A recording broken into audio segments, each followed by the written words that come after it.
को उछाला जा रहा है, हवा पर रौब डाला जा रहा है। हमें बुनियाद है घर की और हमें घर से ही निकाला जा रहा है।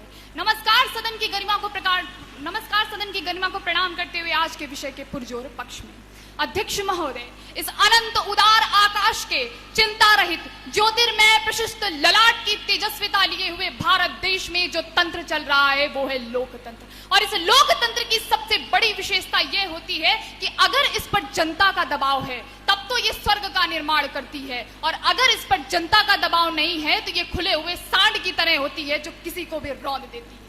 दुनिया के सबसे बड़े और बेहतरीन संविधानों की सूची में महत्वपूर्ण स्थान रखने वाला भारत का संविधान सभी को समानता और समाज में अपने धर्मों को अपनाने की पूरी आजादी देता है, लेकिन उसी समाज में बनने वाली व्यवस्थाओं और कानूनों में समय समय पर परिवर्तन होते रहना बहुत जरूरी होता है। अध्यक्ष महोदय, हम इतिहास से सबक सीखते हैं और आगे की ओर बढ़ते हैं। अतीत के पुराने सिक्के वर्तमान में नहीं चलाए जा सकते, लेकिन इतिहास की जड़ों का मजबूत होना बहुत जरूरी है जिससे कि वर्तमान कायम रह सके।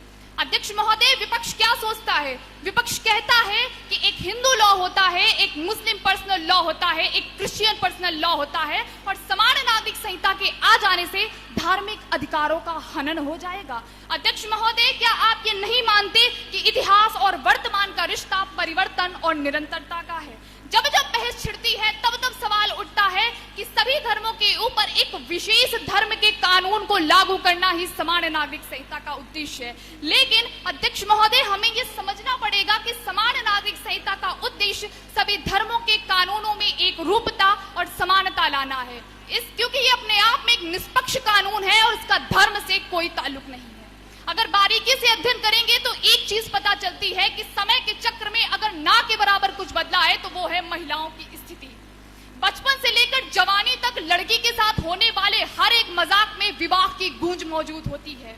अगर आपकी बहू छत पर खड़ी है तो इसका सीधा सा मतलब है कि घर का मान सम्मान छत पर खड़ा है। अगर आपकी बेटी घर के बाहर किसी व्यक्ति से बात करती है तो सीधा सा मतलब है कि घर का मान सम्मान बाहर बात कर रहा है। लेकिन अध्यक्ष महोदय, जब वही स्त्री घर पर प्रताड़ित होती है तब आपको इस चलते फिरते मान सम्मान की फिक्र क्यों नहीं होती? जब यही चलता फिरता मान सम्मान बराबरी की बात करता है, जब यही चलता फिरता मान सम्मान न्यायालय की अदालतों के आगे आंचल फैलाए हुए न्याय की मांग करता है, तब आप न्याय देने की बजाय अपने पैर पीछे की ओर क्यों घसीटने लगते हैं? केरल में हुई मुस्लिम महिला कॉन्फ्रेंस में 90% महिलाओं ने और वहीं के सायरो मालाबार चर्च ने समान नागरिक संहिता का पक्ष लेते हुए इसे देश की अखंडता का कवच माना है।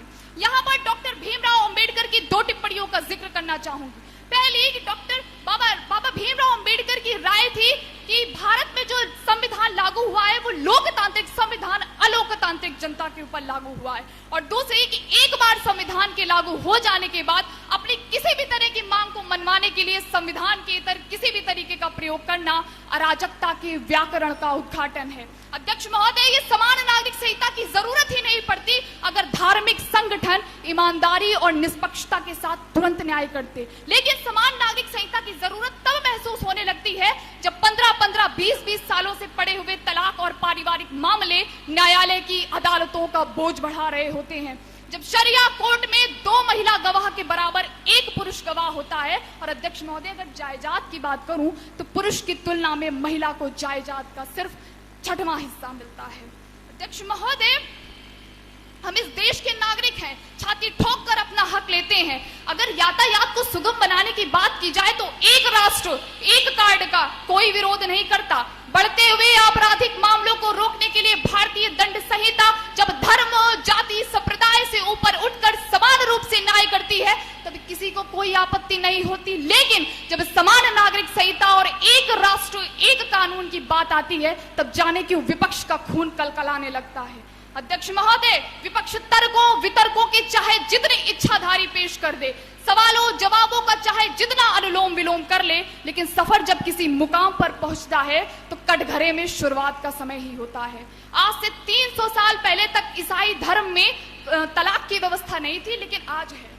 बहुपत्नी प्रथा से एक पत्नी व्रत का सफर हिंदू समाज ने तय किया है। इसलिए अध्यक्ष महोदय, निष्कर्ष निकालते हुए यही कहना चाहूंगी कि परिवर्तन ही प्रकृति का नियम है। किसी भी धर्मनिरपेक्ष धर्मनिरपेक्ष और प्रजातांत्रिक राज्य को समाजवादी समाज बनाने के लिए हमें पश्चिम के समाजवादी देशों से शिक्षा लेनी होगी और उनकी धार्मिक और राजनीतिक प्रणालियों को अपनाकर उन्हें भारतीय संदर्भों में लागू करना होगा। इस मामले में पश्चिम से सभ्यता लेने में, हमें पश्चिम से सीख लेने में हमें किसी भी मामले में हिचकिचाहट नहीं महसूस होनी चाहिए, जैसा कि भारत के संविधान के साथ है। लंबे समय तक घसीटे जाने वाले मामलों को रोकने के लिए सख्त से सख्त और सुदृढ़ से सुदृढ़ कानून व्यवस्था बनानी होगी और उनकी एक समय सीमा तय करनी होगी। इस प्रकार हम देश को एक मजबूत कानून व्यवस्था दे पाएंगे और भारतीय दंड संहिता देश हित में 100% लाभकारी सिद्ध होगी। अंत में यही कहूंगी कि उठो चलो बढ़े चलो, राष्ट्र है पुकारता, भेदभाव बढ़ रहे हैं, चाहिए समाज।